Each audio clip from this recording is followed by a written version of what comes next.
தென்னாடுடைய சிவனை போற்றி எந்நாட்டவர்க்கும் இறைவா போற்றி. அனைவருக்கும் வணக்கம். இந்த காணொளியில் இந்த திருமணத்தில் பொருத்தம் பார்க்கின்றார்களே அதை பற்றி தான் சிந்திக்க போகிறோம்.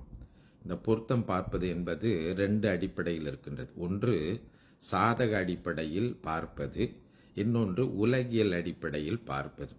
சாதக அடிப்படையில் பார்ப்பது வழக்கமாக அந்த வைதிக திருமணம் செய்கின்றவர்கள் பார்ப்பார்கள். இந்த உலகியல் அடிப்படையில் பார்ப்பது தொல்காப்பியத்தில் நமக்கு தொல்காப்பியர் சொல்லியிருக்கின்றார். முதல் இந்த காணொளியில் நாம் இந்த வைதீக அடிப்படையில் பார்க்கக்கூடிய சாதக பொருத்தத்தை தான் பார்க்க போகிறோம். இந்த திருமணம் பண்ணிக்கொள்கின்றவர்கள் நீங்கள் பார்த்தீங்கன்னா பல்வேறு சூழல், குடும்ப பின்னணி, பழக்க வழக்கம், படிப்பு, உடல்வாகு, இப்படி பல்வேறு வேறுபட்ட சூழலில் வாழ்ந்திருப்பார்கள். இவர்கள் திருமணம் பண்ணி மனமொத்த இணையர்களாக வாழ வேண்டுவதற்கு பொருத்தங்கள் இருக்கின்றனவா அல்லது பொருந்தி வருமா இருவருக்கும் என்பதை பார்ப்பது தான் இந்த பொருத்தம் பார்த்தல்னு சொல்கிறாங்க. இந்த ஜாதக பொருத்தம்ங்கிறது அப்படி என்னன்னு பார்த்தீங்கன்னா, இந்த கோள்கள், அடுத்த ராசி, பிறந்த நாள், பிறந்த நேரம், அப்புறம் இந்த நட்சத்திரம், இதெல்லாம் அடிப்படையாக வச்சு ஒரு கணிப்பு கணிக்கிறாங்க இல்லைங்களா, இதைத்தான் ஜாதக கணிப்பு அப்படின்றாங்க. இந்த ரெண்டு பேருடைய ஜாதக கணிப்பும் சாதகமாக இருக்காங்கிறது தான் ஜாதகம் அப்படின்னு சொல்கிறாங்க.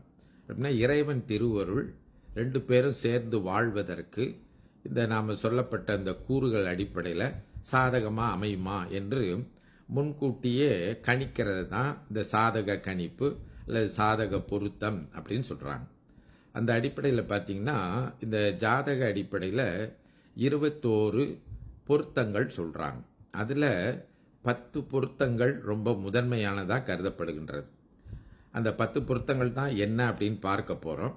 இது முழுக்க சாதக அடிப்படையில், நம்பிக்கை அடிப்படையில் சொல்லப்படுவது. ஏன்னா ரெண்டு பேருக்கும் இதற்கு முன்னால் இது பற்றிய செய்திகள் தெரியாது.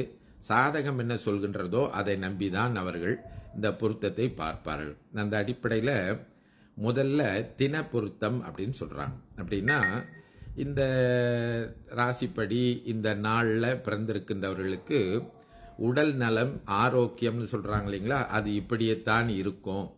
அப்போ இந்த உடல் நலக்கூறு ரெண்டு பேருக்கும் பொருந்தி வருகின்றதா என்கிறது தான் தின பொருத்தம்னு 1வது பொருத்தமாக சொல்கிறாங்க. ரெண்டாவது பார்த்தீங்கன்னா கணப்பொருத்தம்னு சொல்கிறாங்க. கணப்பொருத்தம்னா என்னன்னா ரெண்டு பேருடைய குணம் எப்படி இருக்கும். இந்த சாதகப்படி இவருக்கு இப்படிப்பட்ட குணம் இருக்கும், இந்த சாதகப்படி இந்த பெண்ணுக்கு இப்படி குணம் இருக்கும், ரெண்டு பேருக்கும் இந்த குணம் பொருந்தி வருமா அப்படின்னு பார்ப்பாங்க. வழக்கமாக இந்த கணப்பொருத்தம் சொல்கின்றப்ப விலங்குகள் சொல்லுவாங்க. இப்போ மான், புலி அப்படிலாம் பார்த்தீங்கன்னா ரெண்டு பேரும் எதிரும் புதிருமான குணங்களை கொண்டிருப்பார்கள், அது பொருத்தம் வராது என்று சொல்லுவார்கள். இது போன்று பொருந்தி வரக்கூடிய விலங்குகள் வந்தால் அந்த கணப்பொருத்தம் குணம் சரியாக அமையும் என்று சொல்லுவார்கள். மூன்றாவது பார்த்தீங்கன்னா மகேந்திர பொருத்தம் என்று சொல்லுவார்கள். இந்த மகேந்திர பொருத்தம் என்பது திருமணம் பண்ணி அவர்களுக்கு குழந்தை பிறக்க வாய்ப்புண்டா, இந்த சாதகப்படி இவருக்கு குழந்தை பிறப்பதற்கு வாய்ப்பில்லை அப்படின்னு இந்த மகேந்திர பொருத்தத்தை, அல்லது வாய்ப்பு இருக்கின்றது அப்படின்னு மகேந்திர பொருத்தத்தை சொல்லுவார்கள். அதற்கு மேலே ஸ்திரீ பொருத்தம் அப்படின்னு சொன்னால், இந்த பெண்ணை திருமணம் பண்ணி கொண்டால் அவருக்கு வாழ்க்கையில் செல்வம் பெருகுமா, மகிழ்ச்சி பெருகுமா என்பதை தான் ஸ்திரீ பொருத்தம் என்று வடமொழியில் சொல்கின்றார்கள். அடுத்து யோனி பொருத்தம் என்று ஒரு பொருத்தத்தை சொல்கின்றார்கள். இந்த 5வது யோனி பொருத்தமாகப்பட்டது இந்த ஆணும் பெண்ணும் கூடுவதற்கு அந்த பெண்ணுக்கு அல்லது அந்த பையனுக்கு உணர்வுகள் இருக்குமா அப்படிங்கிறது. ஒன்று மிகையாகவும் இருக்கக்கூடாது, அளவு குறைந்தும் இருக்கக்கூடாது, மிதமாக இருக்க வேண்டும் என்பது தான் பொருத்தமாக சொல்லுவார்கள். அதற்கு மேலே 6வது ராசி பொருத்தம் அப்படின்னு சொல்கிறாங்க. இந்த ராசி பொருத்தம் என்னன்னா மனமொத்த தம்பதியர்களாக இருப்பார்களா, மனமொத்தவர்களாக இருப்பார்களா என்பதை தான் ராசி பொருத்தத்தில் பார்த்து சொல்கிறாங்க. அதற்கு மேலே 7வது பொருத்தமாக வசிய பொருத்தம் அப்படின்னு சொல்கிறாங்க. இந்த வசிய பொருத்தம் என்பது ஈர்ப்பு என்கின்ற ஒன்று இருக்கின்றதா, இந்த ஆணுக்கு இந்த பெண் மீது ஈர்ப்பு ஏற்படுமா, இல்லை இந்த பெண்ணுக்கு இந்த ஆண் மீது ஈர்ப்பு ஏற்படுமா என்கின்ற, ஈர்ப்புனா கவர்ச்சி இல்லையா, இந்த கவர்ச்சி இல்லாமல் திருமணம் செய்து கொண்டால் அவர்களுடைய திருமணம் நிலைக்காது என்கிற அடிப்படையில் இந்த ஈர்ப்பு பொருத்தத்தை சொல்கின்றார்கள். அதற்கு மேலே உங்களுக்கு இந்த ரஜ்ஜு பொருத்தம்னு ஒரு பொருத்தம். இந்த ரஜ்ஜு பொருத்தம்ங்கிறது கணவனுடைய வாழ்நாள் நீண்டு இருக்குமா இல்லை ஆயுள் குறைந்து இருக்குமா என்று பார்ப்பது ரஜ்ஜு பொருத்தம் என்று 8வது பொருத்தமாக சொல்கின்றார்கள். அடுத்து 9வது பார்த்தீங்கன்னா வேத பொருத்தம் என்று சொல்கின்றார்கள்.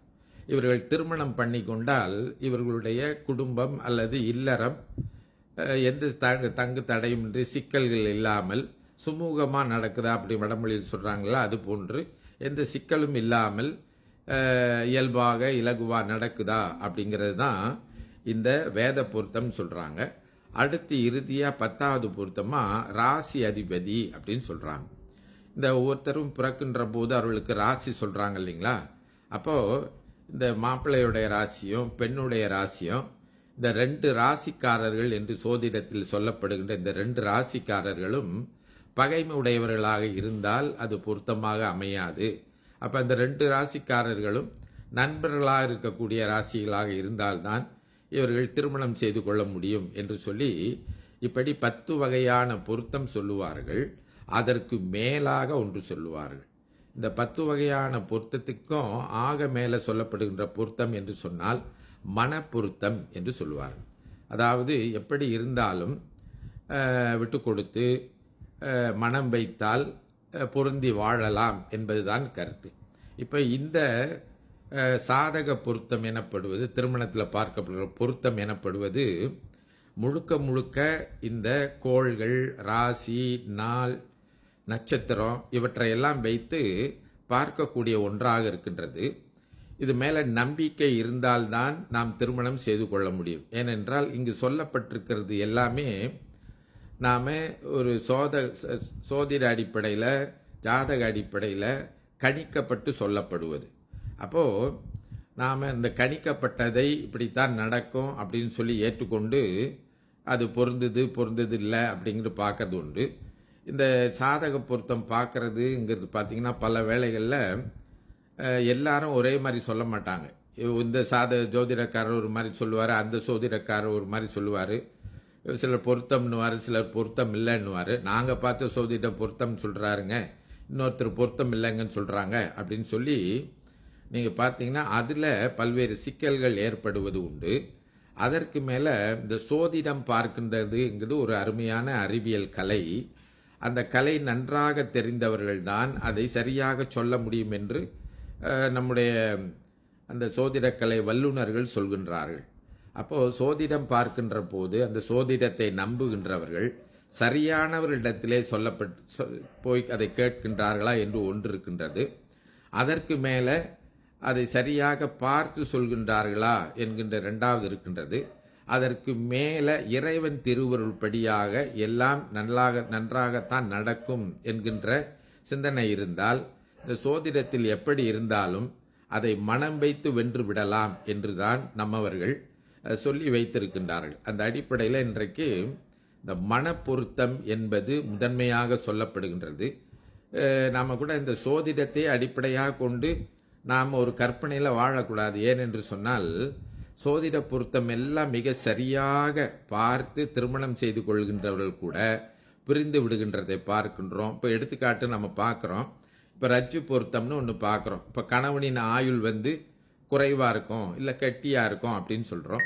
இப்போ கணவனின் ஆயுள் கட்டியாக இருக்கும் அப்படின்னு சொல்லி திருமணம் பண்ணிக்கொள்கின்றவர்கள் கூட இறந்து போகின்ற வாய்ப்பெலாம் இருக்கு இல்லைங்களா.